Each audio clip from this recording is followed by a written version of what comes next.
अस्सलाम वालेकुम दोस्तों। आज मैं आपके लिए जीबी शाह का एक और प्ले पिगमेलियन लाया हूँ। हमेशा की तरह हम सबसे पहले इसके करैक्टर को डिस्कस करेंगे, उसके बाद हम इसकी समरी को एक्ट वाइज जो है डिस्कस करेंगे। तो करैक्टर से अपनी आज की ये वीडियो स्टार्ट करते हैं। सबसे पहला जो करैक्टर है इसमें प्रोफेसर हेनरी हैगिंस का है। हेनरी हैगिंस फोनेटिक्स का एक प्रोफेसर है जो एलिज़ा को अंग्रेज़ी बोलचाल सिखाता है। ये प्रोफेसर एक राइटर भी है जिसने हैगिंस यूनिवर्सल अल्फ़ाबेट नामी एक किताब लिखी है, और ये इस बात पर यकीन रखता है कि हमें जो कुछ दिखाई देता है या जो भी कुछ हम सुनते हैं, इस सब को प्रैक्टिस के ज़रिए से अपने लहजा यानी डायलेक्ट का हिस्सा बना सकते हैं, जिसको कोई भी आसानी से समझ सकता है। ये एक गैर रवायती इंसान है जो कि बहुत से मामलात में मुआशरे के खिलाफ खड़ा होता है, और मज़ीद ये कि एक बेसब्रा इंसान है, मुआशरे की इखलाकी अक़दार को मलहूज़ ख़ातिर नहीं रखता और रिवायात को भी अहमियत नहीं देता। इन सब खामियों के बावजूद मुआशरा इसके ख़िलाफ़ नहीं है, तो सिर्फ़ इस वजह से कि ये शख्स दिल का अच्छा है और किसी को नुकसान नहीं पहुंचाता। इसकी सबसे बड़ी गलती ये है कि ये सख्त रवैया अपनाता है। उसके बाद जो है अगला करैक्टर है एलिज़ा डोलिटल। एलिज़ा इस प्ले की हीरोइन है। ये बिल्कुल भी रोमानवी यानी रोमांटिक किस्म की नहीं है। एक्ट वन में नमूदार होती है। इसको देखकर कोई भी एक चीज़ ऐसी नज़र नहीं आती जैसा कि रोमांटिक हीरोइन में होती है। जब प्रोफेसर इस पर मेहनत करके इस बेअदब एक नॉर्मल फूल बेचने वाली लड़की को एक आला शाइस्ता लड़की में तब्दील करता है, तो फिर भी इसकी जो असली अंदरूनी खसलतें होती हैं, इनमें से कोई इनमें कोई ख़ास तब्दीली नहीं आती, बल्कि ये अपनी बैरूनी सजावट और लहजा पर ज़्यादा तवज्जो देती है और ये एक अफसानवी किरदार बन जाती है। दूसरे अल्फाज में एलिज़ा गैर रिवायती तौर पर बहुत ज़्यादा तब्दील कर लेती है, अपने आप को बहुत ज़्यादा तब्दील कर लेती है, ख़ुद को बजाय कुदरती और बुनियादी तब्दीलियों के, यानी फ्लोरिशमेंट वो ज़्यादा करती है, नेचुरल तब्दीली उसमें कोई नहीं आती। लेज़ा की तब्दीली का शुरू उस वक्त होता है, स्टार्ट उस वक्त होता है जब एम्बेसडर की पार्टी में वो फ़ैसला करती है कि वो अपनी इज़्ज़त और मर्तबा के लिए हिगिंस के बेहिस रवैये के बारे में कुछ बोलेगी। तभी वो एक शहज़ादी की बजाय एक आज़ाद खातून बन जाती है। इस पर वो और उससे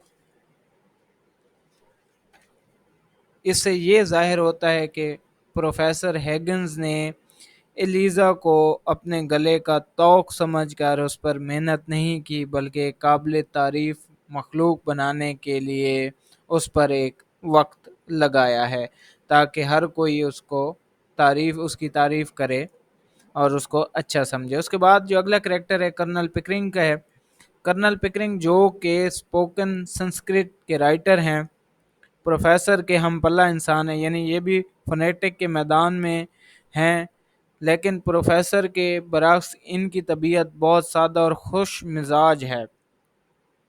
जहां हम देखते हैं कि प्रोफेसर बेवकूफ़, सख्त तबीयत, लापरवाह है, वहीं कर्नल पिकरिंग हमेशा हर मामला में एहतियात बरतता है, मोहतात रहता है और दानिशवराना दानिशवराना फैसले करता है, यानी अक्लमंदी का मुजाहरा करता है।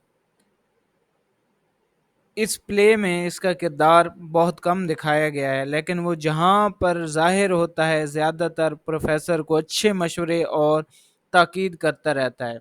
वो एलिज़ा के मामले में प्रोफेसर की मदद करने पर राज़ी होता है, इस शर्त पर कि अगर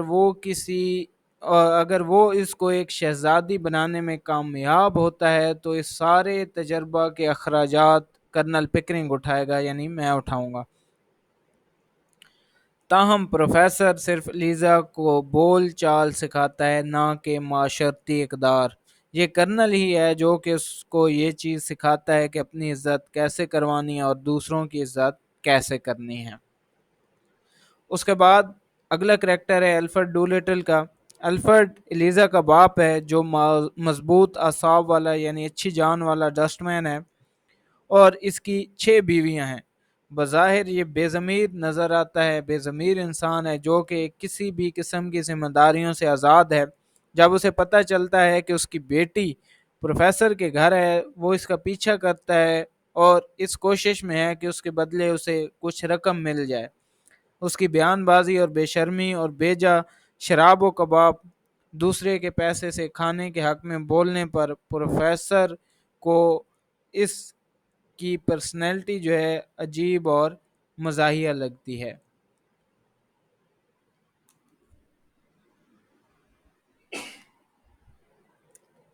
پروفیسر اسے مزاحیہ انداز میں کہتا ہے کہ وہ اس کو بھی ایک نچلے طبقہ کے ڈسٹ مین سے تبدیل کر کے ایک مڈل کلاس لیکچرر میں تبدیل کر دے گا۔ اس پر اس کی حالت قابل ترس دکھائی دیتی ہے۔ تاہم الفرڈ ایک بدماش انسان دکھایا گیا ہے جو کہ کچھ پاؤنڈز بنانے کے لیے اپنی بیٹی کو بیچنے پر راضی ہے، لیکن یہ کچھ ایسے کرداروں میں سے ایک ہے جو کہ اس پلے میں اپنی زبان اور اپیرنس سے واضح ہیں، پوشیدہ نہیں، یعنی وہ جو کہتے ہیں وہی ان کا ظاہر ہوتا ہے۔ حالانکہ وہ ایک بیہودہ انسان ہے لیکن اس کی تقریریں ایمانداری والی ہوتی ہیں۔ اس کے بعد اگلا کریکٹر ہے مسز ہیگنز کا۔ مسز ہیگنز ایک 60 سالہ بوڑھی عورت ہے جو کہ پروفیسر ہیگنز کی ماں ہے، اور وہ ایلیزا کے اس تجربے کو پروفیسر اور کرنل کی ایک بے وقوفانہ ضد سے زیادہ کچھ نہیں سمجھتی۔ یہ واحد انسان ہے اس پلے میں جس کو اس معاملے کے بارے میں افسوس ہوتا ہے اور مخالفت کرتی ہے، یعنی کہ جو وہ ایلیزا پر ایکسپیریمنٹ کر رہے ہیں یہ اس کی ناقد ہے، سب سے بڑی مخالف ہے۔ جب اس کی پریشانیاں صحیح ثابت ہوتی ہیں تو سب لوگ اس سے مشورہ لیتے ہیں، کیونکہ کوئی عورت ماں کے برابر نہیں ہوتی، ایسا پروفیسر کا ماننا ہے، اور وہ کہتا ہے کہ اسے جھوٹی محبت جتانے کا بالکل شوق نہیں ہے۔ پروفیسر ہیگنز کی ماں جو کہ تمام ناکامیوں کو اچھی طرح سمجھتی ہے، ایک اچھا کنٹراسٹ ہے اس میتھ کا جو کہ پروفیسر نے خود کو فنیٹک کا ایک عظیم سائنسدان مانتے ہوئے قائم کی ہوئی ہے۔ وہ ایک شہزادی بنا لے گا ایک پھول بیچنے والی لڑکی کو، یعنی اس کا یہ ماننا ہوتا ہے، اور اس کی ماں جو ہوتی ہے اس کی سب سے بڑی مخالف ہوتی ہے۔ اس کے بعد جو اگلا کریکٹر ہے وہ فریڈی کا ہے۔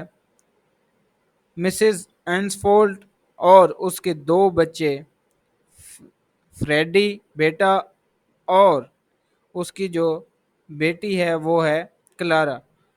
فریڈی کو ایک نیم بے وقوف دکھایا گیا ہے جو پلے کے شروع میں اپنی بہن اور ماں کے لیے کچھ نہیں کر سکتا، کیب لینے میں بے بس نظر آتا ہے، اور بعد ازاں وہ پھول بیچنے والی لڑکی لیزا کا بھی مذاق اڑاتا ہے، لیکن کچھ عرصہ بعد وہ آدھی بناوٹی شہزادی سے پیار کرنے لگ جاتا ہے۔ یعنی جب ٹرانسفارم کرتا ہے کرنل اور پروفیسر اس پھول بیچنے والی لڑکی کو ایک اچھی ایلیٹ کلاس والی لڑکی میں، تو وہ اس سے پیار کرنے لگ جاتا ہے اور اس کو لو لیٹر بھی لکھتا ہے، اور اس پلے میں لیزا کے لیے وہ ایک جوان عمر شادی کا آپشن کے طور پر موجود ہوتا ہے۔